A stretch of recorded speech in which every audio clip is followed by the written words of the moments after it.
보신 것처럼 이르면 정부가 내일 코로나19 위기 단계 하향 조정 여부를 발표할 예정입니다. 네, 관련 내용 신상엽 KMI 한국의학연구소 수석 상임연구위원과 함께 자세히 짚어보도록 하겠습니다. 안녕하세요. 안녕하세요. 네, 안녕하세요. 자, 지금 제일 관심이 코로나 확진자가 이제 7일을 쉬느냐, 이게 풀리느냐 아니면 완전히 해제되느냐 여부거든요. 어떻습니까? 그래서 이제 그 코로나19의 지금 체계가 일반 국민들 같은 경우는 사실 과거에 여러 코로나19 관련 규제들이 거의 다 풀린 상태고, 그렇죠. 이제 대부분 이제 의료기관의 마스크 착용이나 뭐 고위험시설 마스크 착용 정도만 남았습니다. 예. 그런데 이제 확진자에 대해서는 아직 그 감염병 예방법상으로 해서 특별 그 관리 그런 의료 체계로 관리를 받고 있거든요. 예. 근데 결국은 이 특별 이 관리되는 의료 관리 체계를 갖다가 일반 의료 체계로 이제 바꾸는 과정이 이제 어찌 보면 코로나19의 일상 회복의 과정이다라고 볼 수 있고요. 예. 그래서 지난번 이제 3월 29일에 정부에서 이제 이런 일상 회복 과정을 3단계로 하겠다. 그 중에 1단계와 2단계는 2023년 내에 하겠다고 이제 발표를 했었죠. 예.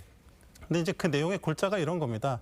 지금 그 감염병 예방법상에서 지금 이제 2급 감염병이기 때문에 24시간 이내에 신고를 하고 격리를 해야 되는 의무가 있습니다. 지금의 단계에서는. 그래서 예. 지금 코로나19는 7일 의무 격리가 있고, 그다음에 확진자의 재택 치료를 하고 있고, 또 치료를 하는 상황에서도 외래는 원스톱 진료기관, 그다음에 병상은 그 지정 병상을 이제 활용을 하도록 돼 있거든요.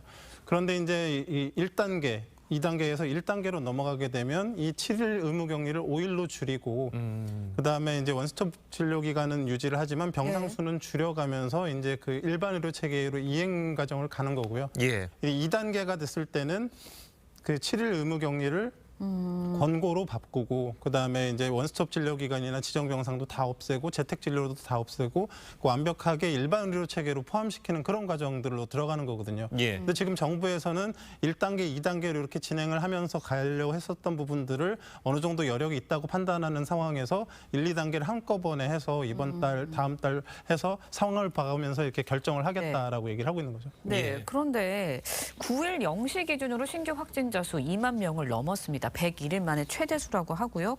앞서서도 말씀드렸지만 감염 재생산 지수도 증가세를 보이고 있거든요. 그렇다 보니까 너무 섣부른 거 아니냐, 신중론에 대한 목소리도 나오고 있어요. 그래서 이제 결국은 저희가 이제 작년 12월 말에 코로나19 7차 유행을 한번 겪고, 예. 그 이후에 이제 계속 안정세를 보이다 사실 이제 4월 말부터 해서 지금 뭐 표현은 그렇지만 코로나19 제 8차 유행이 시작이 됐다라고 보는 게 맞습니다. 예. 이제 이번 8차 유행이 그러면 얼만큼 이제 그 유행의 규모나 이제 기간이 길어질 거냐에 대해서 이제 여러 논란이 있을 수 있지만, 예. 아마도 7차보다는 그런 규모가 크지는 않고, 그다음 그런 위험도도 좀 낮을 거다라고 예상을 하고 있습니다. 그 근거가 기본적으로 지금 우리나라 사람들 같은 경우는 백신 접종과 자연 감염을 앓은 하이브리드 면역을 가지고 있는 분들이 상당히 많은데, 이런 면역을 갖고 있게 되면 이제 기존의 백신 접종과 자연 감염으로만 생긴 면역보다는 한 2배 정도쯤 면역 효과가 길게 가고 오래 유지가 됩니다. 강력하게. 그래서 그런 하이브리드 면역이 아직 남아 있는 상황에서 또 이런 전 세계를 그 아우르는 우세종이 등장하고 있지는 않거든요. 그런 상황이기 때문에 면역저하에 의한 기본적인 유행은 발생을 하지만 그 유행의 높이가 크지는 않을 것 같다. 그래서 이제 방역 당국에서도 지금 유행이 새롭게 이제 와서 어느 정도 진행이 될 거는 같지만, 그게 예. 일상의 의료 체계로 충분히 감당할 만하다라는 판단이 섰을 때에 이 일상 회복 과정에 이제 들어갈 수 있는 거고요. 예. 그래서 이제 그 지금의 핵심은 그겁니다. 어차피 이제 일반 국민보다는 고위험군들은 아직도 코로나19에 걸리면 충분히 위험성이 있기 때문에 이런 고위험군들을 최대한 보호하는 과정에서의 일상 회복을 어떻게 이제 그 면밀하게 진행해 나갈까에 대한 그런 포인트를 맞추고 지금 고민을 하고 있는 겁니다. 아까 이제 저희가 이제 확진자 격리에 대해서 좀 이야기를 해봤는데, 이번에 완화가 되면은 일반인들, 그러니까 걸리지 않은 사람들의 생활은 뭐 달라지는 게 있습니까? 예를 들어서 우리 지금 아직까지는 병원 갈 때 마스크를 좀 하잖아요. 네. 그런 것도 뭐 해제가 되는 겁니까? 어떻습니까? 아마도 지금 고위험군들을 보호하기 위한 의료기관 마스크 착용이나 뭐 요양원과 같은 고위험시설 마스크 착용 해제는 좀 조심스러울 겁니다. 그것 이외에 이제 우리 일상이 달라진다라고 한다라 그러면 우리가 이제 코로나19와 비슷한 그런 호흡기 증상이 있을 때에 예. 과거에는 뭐 원스톱 진료기관을 찾아가거나 뭐 하여튼 꼭 지정 병상에 입원하거나 그랬어야 됐는데, 그냥 일반 의료 체계에서 그게 다 흡수가 되고, 또 뭐 재택 치료 이런 개념이 없기 때문에 만약에 이제 정말로 이제 그 격리 의무가 코로나19가 권고로 바뀌게 된다 그러면 학교나 회사의 그런 병가 시스템이나 이런 걸 통해 가지고 일상적인 그런 다른 감염병과 동일하게 휴식하고 또 이제 그런 일하고 이런 상황에 그런 일상의 회복 예. 다른 감염병과 똑같은 그런 일상적인 그런 진행이 된다고 보시면 될 것 같습니다. 특별 휴가가 그러면 없어지는 거군요. 그러니까 뭐 병가나 아니면 우리 기존에 뭐 감기나 몸살 걸렸을 때 쉬는 것처럼 그런 식으로 이제 회사에서도 그렇게 되는 건가요? 그렇죠. 이제 7일 격리 의무가 있는 상황에서는 지금은 의무니까 예. 7일을 회사에서든 학교에서든 쉬게 만들어주는데 이제 그런 상황이 이제 사라지는 거죠. 그래서 개별적인 그런 증상에 따라서 입원 치료가 필요하고 또 그런 일이 불가능한 사람들은 뭐 예를 들면 뭐 진단서를 가지고 네. 이제 병가 처리를 받아서 이제 쉬시는 거고 그렇지 않은 경우에도 사실 코로나19 확진자와 이렇게 같이 일하는 게 무리가 싶다 그렇죠. 그러면 예. 각각의 회사마다의 그런 정책에 따라서는 정부에서는 권고를 하고 있기 때문에 격리를 그거에 맞춰서의 이제 그 각 상황에 대응을 하셔야 될 것 같습니다. 네, 앞으로 방역 조치가 달라지게 되면 지금과 같은 정부의 뭐 지원 체계 유지가 되느냐 이 부분도 궁금해하시는 분들 많으실 것 같은데 어떻게 되나요? 지금 감염병 예방법상에서 이제 급수를 나눠가지고 이제 우리가 분류를 하는데 지금 코로나19가 1급에서 2급이 됐고 지금 4급으로 낮추려고 그러거든요. 예.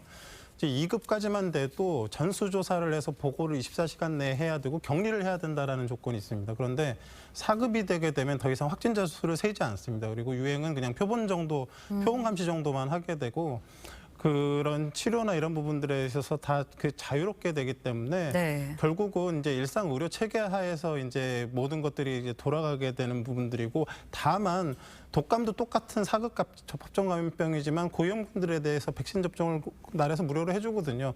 이런 식의 정부의 필요에 따라서 무슨 검사나 진료, 치료, 그다음에 예방 약 같은 것들에 대한 지원 같은 경우는 그런 급수에 상관없이 필요하다 그러면 방역 목적에서 언제든 지원되는 거기 때문에 그거는 그 유행의 상황에 따라 달라질 것 같습니다. 그러니까 고위험군은 지금처럼 그러니까 다른 독감처럼 뭐 무료 백신이나 아니면 무료 진료나 뭐 이런 것들이 가능한데 일반인들이나 뭐 학생들 뭐 이런 사람들 같은 경우에는 앞으로는 이제 백신을 맞으려면 독감 백신처럼 비용을 내고 그리고 치료를 검사를 받으려도 지금처럼 싼 가격이 아니라 좀 더 가격이 올라갈 수 네. 있다 이렇게 봐도 되는 건가요?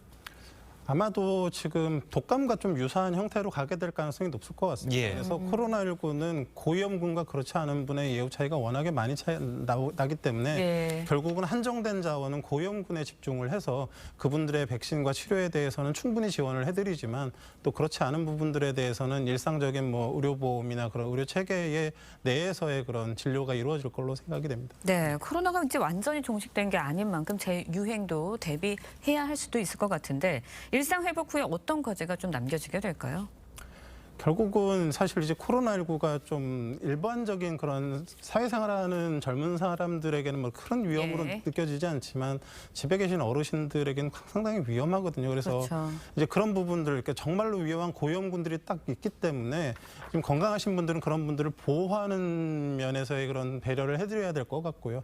또 이제 그런 고위험군에 계신 분들은 나라에서 또 적절한 뭐 예방이나 치료 관련된 그런 조치들을 예. 해주실 때 적절히 응하시면서 이 코로나19 유행을 지나가야 될 것 같습니다. 예, 알겠습니다. 자, 오늘 말씀은 여기까지 듣겠습니다. 잘 들었습니다. 고맙습니다. 고맙습니다.